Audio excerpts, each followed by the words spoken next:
What's going on, guys, and welcome to my FPL Gameweek 3 match reaction video.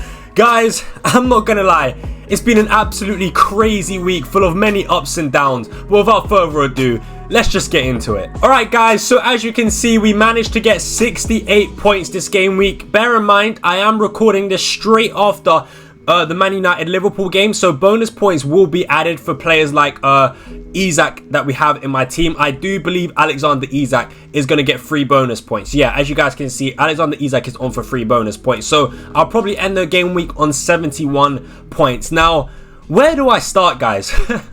Where do we start with this week? My word, I don't know how to feel.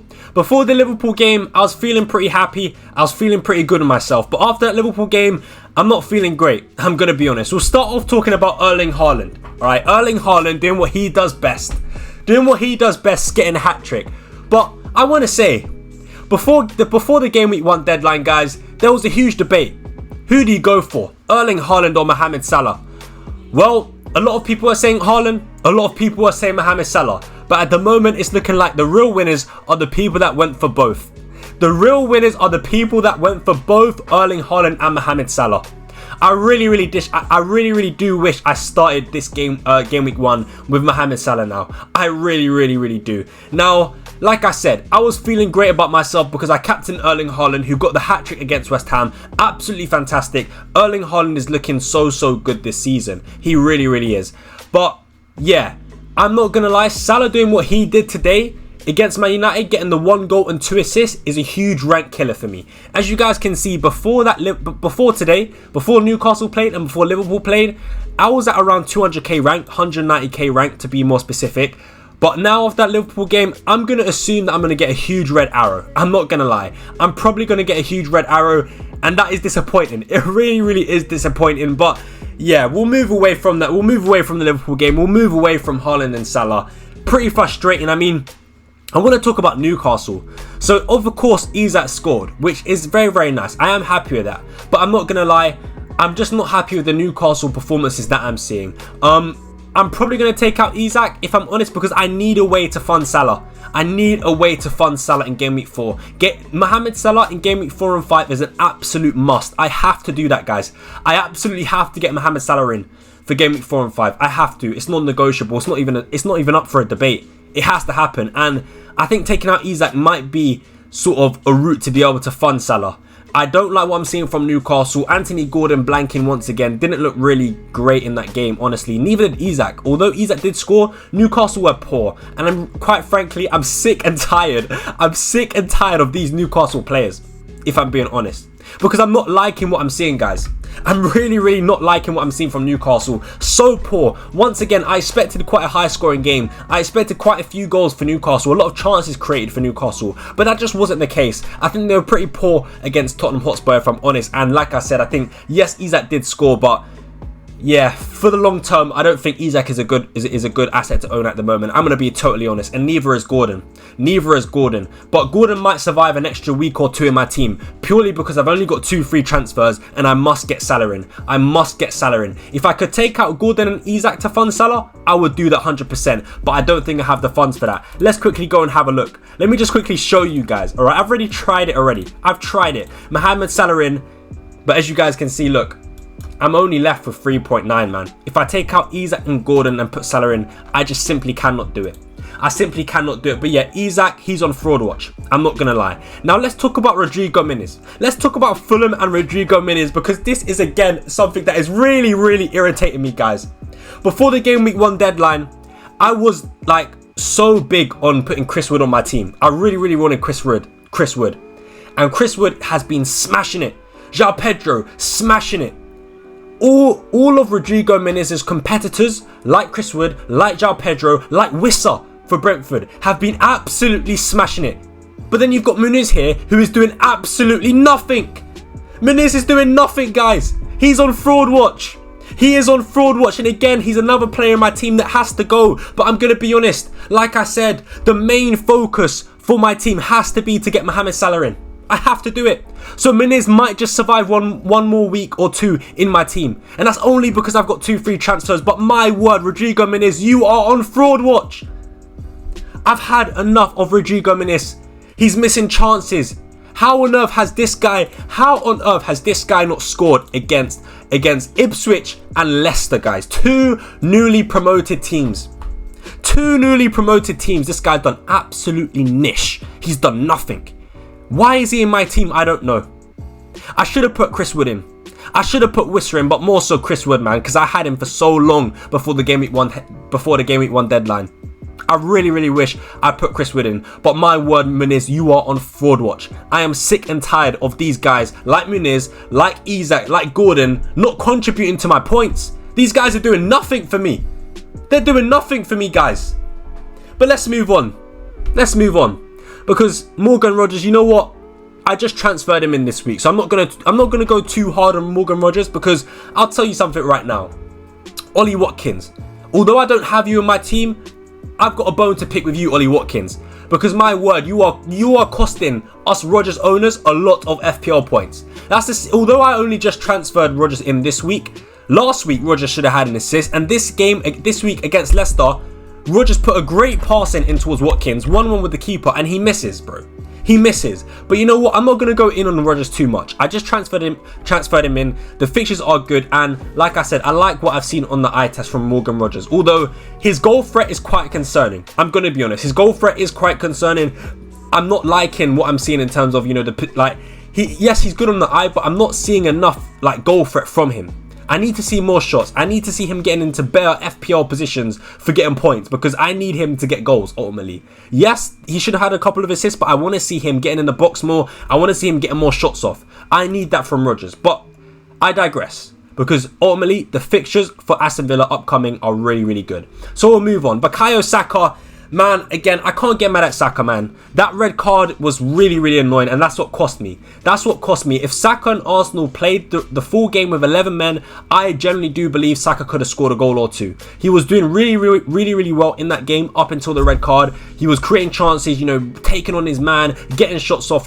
He even could have scored when they went down to 10 men.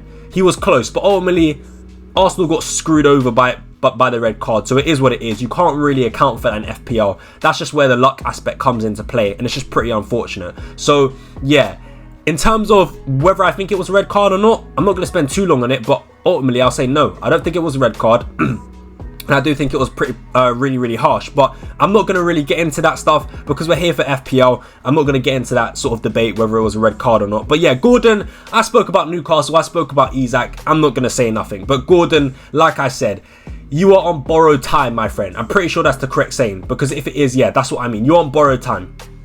I am really getting fed up. I know he scored last game week, but it's just, even though Isak scored today and Gordon scored last week, on the eye test, what I'm seeing from Newcastle just simply isn't good enough, guys. It's not good enough. It doesn't bode well for future game weeks. What I'm seeing right now is not sustainable from Newcastle. They're gonna lose games, and they're not gonna score many goals based off what I'm seeing, if I'm being totally honest. And I really wish I could take both of them out my team. Even though they're playing Wolves next game, I really wish I could take both of them out my team.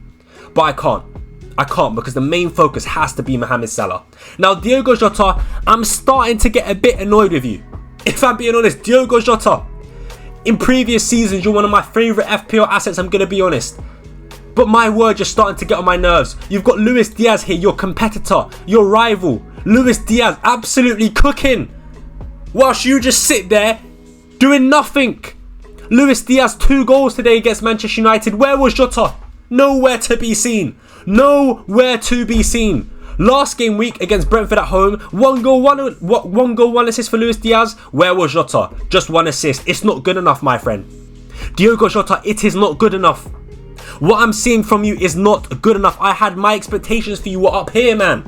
My expectations for you, Diogo Jota, was up here, but you're not delivering the goods right now. And I'm not liking what I'm seeing. I'm going to be totally honest, guys. Because at the end of the day, I went with Jota thinking, he's capable of covering Mohamed Salah, but my word, look at that. Would you just look at that, man? Look at Diogo Jota's points. 17 points. Look at Mohamed Salah, 38. Oh my God. Oh my, look at Luis Diaz. The same price. In fact, a little bit cheaper now than Jota. But essentially, I bought him in for the same price that Luis Diaz is now. Look at Luis Diaz, guys. 30 points. Look at Jota, 17. It's not good enough. It's not good enough. Trust me, guys, it's not good enough. I expect better from Diogo Jota. I expect better from Diogo Jota. He has to step up now. Nottingham Forest and Bournemouth at home in the next 2. I need goals from you, son. I need goals from you, son, because right now you're not getting enough goals. You're not getting enough goals. Guys, like I said, I was happy before today's game, but my word, I think I'm going to get a huge red arrow. Probably around the 500k mark. It's not looking good for me. It's not looking good for me. It's not looking good for me, man. I cannot believe what's happened today. But we'll move on. Robinson, 4 points. You know what? Fulham defense is crap. I'm going to be honest. But I like Robinson because he gives you that attacking threat. So he got an assist today. Really, not today, yesterday at the time of recording. I'm really happy with that. I'm happy with Robinson. I just like how attacking he is. So although Fulham don't look good defensively, I can count on him getting attacking returns. So yeah, I'm not, you know, Robinson, you're one of the few guys in this team that I can look at and say, yeah, I do like you. Because there is a lot of frauds in this team right now. And you know what? Speaking of frauds, let's talk about Mykolenko. Let's talk about Mykolenko, guys. Oh my God. Everton defense. What on earth are you playing at? What on earth are you guys playing at? 2-0 up all the way up until the 86th minute. I'm sitting there. I've got Sky Sports on. Saturday Soccer Special. I'm thinking, yes, guys, I'm going to get a clean sheet. I'm eating my food. I've got Sky Sports on. I'm enjoying life. I'm enjoying life. I'm thinking, yes, clean sheet. Everyone doubted me. I said I would start Mykolenko because I can see everyone getting a clean sheet in this game. Oh boy, was I wrong. Oh boy, was I wrong. 1-0 in the 86th minute. And by the end of the game, 3-2 to Bournemouth. What a joke. What a joke, guys. What a joke. I cannot believe Everton could not simply just hold out a 2-0 victory. After being up all the way up until after leading the game all the way up until the 86th, 87th minute. I saw a stat on Match of the Day that said Bournemouth had 1 shot on target all the way up until the 86th minute. And somehow, some way, I didn't leave that game with a clean sheet. I cannot believe what I've seen. I cannot believe what I've seen, guys. I absolutely cannot. And then we'll speak about Raya. And then, no, let's talk about Trent. Let's talk about Trent, actually. Oh, my God. You know what, Trent? I love this man. I've got nothing bad to say about Trent. I just think us Trent owners, although we've got 3 clean sheets out of 3, I think we've been so unlucky not to get attacking returns. Against Ipswich, he should have got an assist. Against Brentford, he should have got an assist, by the way. And you know what's funny? Those 2 assists he should have been to that man there, Diogo Jota. What a load of points that would have been for me. But let's move on anyway. He should have gotten this. He scored today. He scored today against Manchester United. And Salah had to touch it. Salah was offside, bro. Salah was offside. If Salah didn't touch it, I still think Trent gets to that. And he probably scores. But we're getting so unlucky with Trent to not get those attacking returns. But guys, you know what? I'm not going to worry. Because I do believe in these next 2 games, against Bournemouth and against Nottingham Forest at home, I can tell you now Trent is going to cook. It's coming. It is coming. Guys, I'm telling you, the attacking returns are coming. In one of these weeks, Trent is going to rack up like 1 goal and 2 assists and a clean sheet. It's going to happen. I can feel it in my bones. So I'm really, really happy with Trent. This guy has been cooking. He's been absolutely cooking, and so unfortunate not to get those attacking returns. But Liverpool just looks so good, man. So good overall. They look so good. 3 clean sheets and 3. Scoring goals. They just look, wow. I mean, wow. Like I said, guys, the real winners are those that have Salah and Haaland. My word, I regret not going for Salah, man. I know I've got Haaland, but I wish I had Salah too. Because quite frankly, Saka's not doing enough. Jota's definitely not doing enough. Gordon, let me not even say what I think about this guy. But guys, Raya in goal. Raya in goal. You know what, Raya? I can't say nothing to. I can't. What can I really say about Raya? It's not his fault. Arsenal looked like they were going to get a clean sheet up until that red card. So it is what it is. Again, FPL is partly luck. FPL, guys, is partly luck. It's partly luck. There's a huge amount of luck that goes into this game. Of course, you can put yourselves in a position to get lucky. And that's kind of where the skill aspect comes into play. But the majority of this game is luck. And at the end of the day, Arsenal not getting a clean sheet is just simply unlucky. It's simply unlucky. That red card hurt them. And it is what it is. Of course, we have Pedro Porro on the bench and Amad Diallo. Porro, though, not going to lie. I watched that Spurs Tottenham game, like, pretty scared. Because Porro could have got some attacking returns. He actually got an assist to Romero, but it was ruled out for offside. So I was pretty lucky there because I did start Mykolenko instead of Porro. But they ended up on the same amount of points anyway. But yeah, overall, man, it's just, guys, oh man, not going for Salah is hurting me, man. It's hurting me, guys. It's hurting me, and I think I'm going to get a red arrow. I mean, we'll have a look at some other teams, like players like Mbeumo. Shout out to the guys that have Mbeumo, man. You absolutely cooked.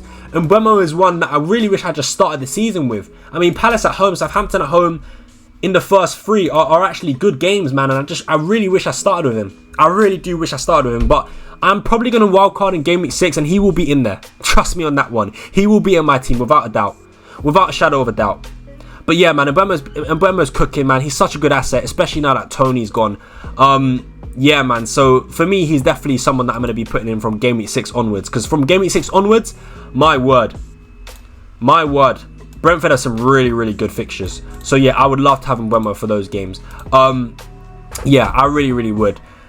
But yeah, man, I mean, what else is there to really talk about? I mean, I spoke about the Arsenal game. Yeah, the Brentford game, I think Wisser as well. Wisser as well is also a good player to have at 6 million. Really, really nice. I do like Wisser as well. Yeah, we spoke about... I mean, you know what? Semenyo. Semenyo has been cooking, guys. Someone that I've not got in my team, but he's been cooking. And again, someone I might put in on wildcard. Because if I do wildcard in game week 6, boy, look at these fixtures. Game week 6 and 7. Southampton at home, Leicester away. He could be a good pick. He really could be a good pick. He really could be a good pick, man. And Eze owners getting the goal that they finally deserve. I'm not going to lie, man. I don't own Eze, but he definitely deserved to get some return. So, yeah, big ups to everyone that has Eze. Palmer only getting the 1 assist is not great, if I'm honest. It's not really what you want. Yeah, 4 points, 5 with the extra bonus. I know a lot of people did captain Palmer this week, so that's not great. But yeah, guys, like I said, I need Mohamed Salah in. It's quite simple. I need Mohamed Salah in. The way we do that, it might mean taking out Saka. It might mean taking out Isak. It might just mean going to João Pedro. Because look, if I put João Pedro and Salah in, and we'll speak about this more in depth in my transfer plans video, but just a quick sneak peek, guys. João Pedro in, Salah in, boom. We're absolutely cooking. And I think it's the move I'm going to do. I quickly want to show you guys as well. I do think João Pedro is going to go up. So as you guys can see, yeah, look, João Pedro could probably go up today. Luis Diaz as well, wow. And Haaland. So I might even make the move today. I'm going to be honest. I might even make the move today. I know it's going to be international break, but I don't want to lose out, man. And I know I've got money in the bank, so I could actually just go to João Pedro anyway. Because even if João Pedro goes up, it doesn't really affect me too much. I've got so much money in the bank, it doesn't really matter. But I might just make it today. I might just do it. Look, I've got 0.8 in the bank if I do that move. But yeah, something I'm considering, man. It's something I'm considering. I think Salah has to come in. Like, guys, like I said, the real winners are those with Haaland and Salah. I really wish I started with Haaland and Salah. Oh my god, man. Like, there's just small little decisions that I've made that have cost me a lot of points. The Wood over Muniz, Chris Wood, going for Muniz over Chris Wood, not putting Salah in. I mean, Isak's been a flop, bro. Isak has been a flop. João Pedro, 5.5 million. I mean, João Pedro was lucky, I'm not going to lie. If you own João Pedro and you started him against Arsenal away from home, that is luck, my friend. That is luck. That's all I'm going to say. If you have João Pedro and you start him against Arsenal away, you got lucky. But like I said, guys, luck is part of the game. It's part of the game. Yeah, man. But it is what it is, man. I'm going to stop rambling now. I don't know how long this video is going to be. But yeah, like I said, I was feeling pretty good, guys. I'm not going to lie. I was feeling pretty good before today's game. Before the Sunday games, I was feeling pretty good. You know, I got a green arrow all the way up to 190k. I was thinking, yes, let's do this, man. I think, you know, Salah might struggle against Man United, but oh boy, was I wrong. Oh boy, was I wrong. So yeah, I'm probably going to get a red arrow all the way down to like 400, 500k, I'm assuming. Because a lot of people captain Salah as well. So yeah, that is a real rank killer, that is. So yeah. Yeah, so it's probably looking like a red arrow. We finished the game week on 71 points. It is what it is, man. We move on. International break. Thank God for that. I think I need it after this week. But yeah, guys, man, I hope you guys did enjoy this little ramble. Let me know down below in the comments, how many points did you guys get? Do you own Salah and Haaland? Let me know. Do you just own Salah? Do you just own Haaland? Let me know, guys. But yeah, man, it's been pretty crazy. I mean, Salah has literally matched Haaland. He's literally matched Haaland after 3 bonus points. Salah's going to be on 41. It's absolutely insane, man. Salah is doing so well to keep up with Haaland. I mean, how is he doing it? I don't know. How was he doing it? I don't know, but yeah, it's a crazy, crazy, crazy world right now in FPL. But yeah, man, guys, I'm going to end it there. Smash a like on the video, subscribe if you are new, and I'll catch you guys in the next one. But until then, I'm out, man. Peace.